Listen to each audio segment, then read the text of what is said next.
What's going on, guys? Now, as most of you already know, today Apple announced their brand new phones, the iPhone 11, iPhone 11 Pro, and iPhone 11 Pro Max. And today we're going to talk about all the differences if you want to pick up one of the new iPhones. Now, one of the things that I really like that Apple did is they took what was last year's iPhone XR and made that the iPhone 11. And I love this because it makes the iPhone 11 a lot more affordable, but it doesn't make it seem like it's some kind of side product. Now, of course, with that more affordable price tag, you won't see all of the features that you get with the Pro models, but we'll talk about those features in a second.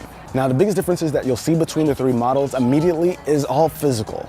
The iPhone 11 comes in more playful colors like purple, white, product red, yellow, and green, whereas the Pro models come in midnight green, space gray, silver, and gold. And I'm gonna tell you guys right now, me personally, I am all about that new midnight green. The iPhone 11 has that typical glossy feel to it, while the Pro models have like this new matte finish, which kind of has like this frosted look, and the texture feels awesome. I love the way it feels in the hand, and I have a feeling that it's going to be a bit more comfortable to use. It's not going to be as slippery, but of course, we have to spend some more time with it to actually see. Now, in terms of sizing, we're looking at the same sizes as last year's lineup. The iPhone 11 will come in at 6.1 inches, and with the Pro models, you'll get a 5.8 inch and a 6.5 inch, so you have the entire spectrum there. Now, other differences that we'll see with these displays is the iPhone 11 is going to have a liquid retina LCD display, while the Pro models will have a Super Retina XDR display, which is the naming they took from their new professional monitors. That is also an OLED display, which is supposed to be 15% more efficient.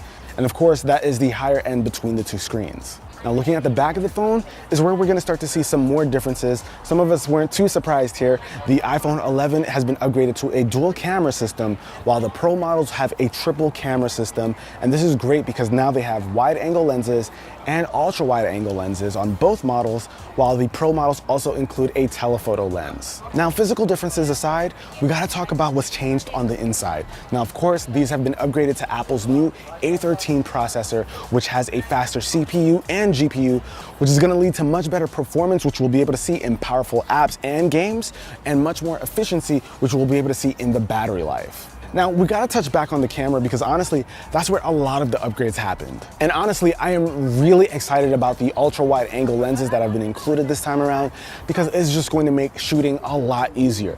If you're ever in a tight spot or you wanna take pictures of a landscape, you're just gonna get so much more in the frame. And trust me, guys, this is a game changer that we've seen on other phones for a while now, but I'm happy it's on the iPhone.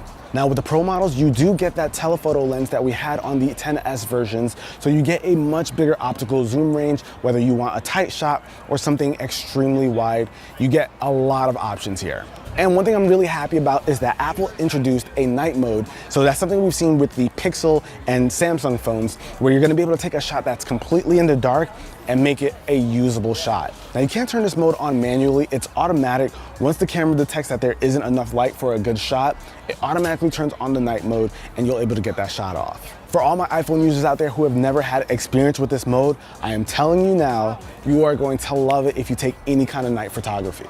Now, Apple also showed off some of the video capabilities of the new iPhones, and my goodness, guys, it looks amazing. You're gonna be able to shoot up to 4K 60 frames per second now with both their rear and front-facing camera, so that is a really big deal. But man, guys, that video quality is something I cannot wait to put to the test because it honestly looks amazing. Now, something I think a lot of people are gonna be able to appreciate with the new front-facing camera is being able to take wider selfies. If you just change the orientation, you'll see that it opens up and makes it a lot easier for more people to come into your shot.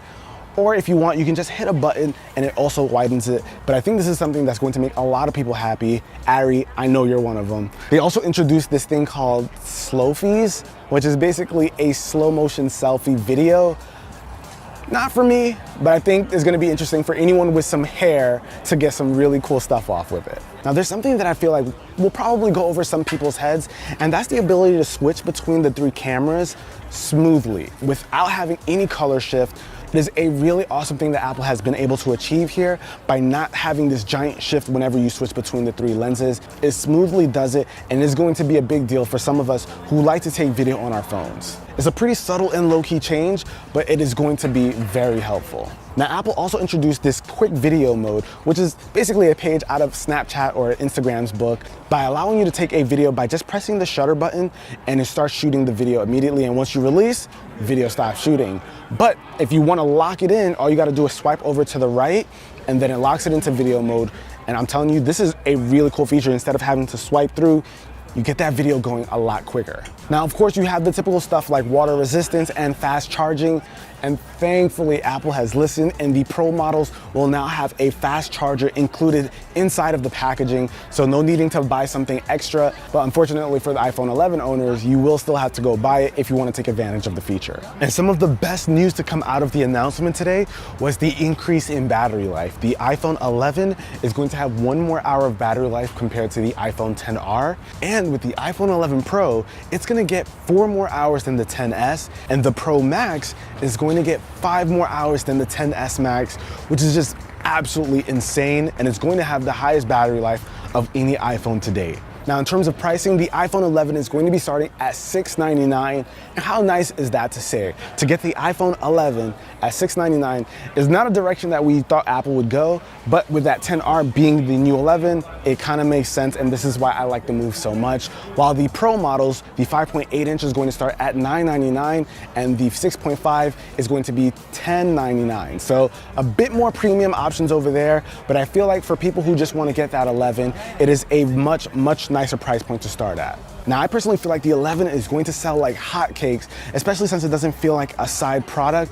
But I want to know what you guys think. Are those bezels something that will keep you away from the iPhone 11? Or do you just have to have the latest and greatest with the Pro models? Let me know with a comment down below. Hopefully you guys enjoyed this video. And if you did, be the cool guy or girl that gives this video a thumbs up. I'm going to have a real day in the life video and all the other things that you can come to expect in future updates, so stay tuned for that. And pre-orders are going to be starting Friday the 13th, and people will officially be able to get their hands on it on the 20th. But till then, guys, it's your average consumer. Peace.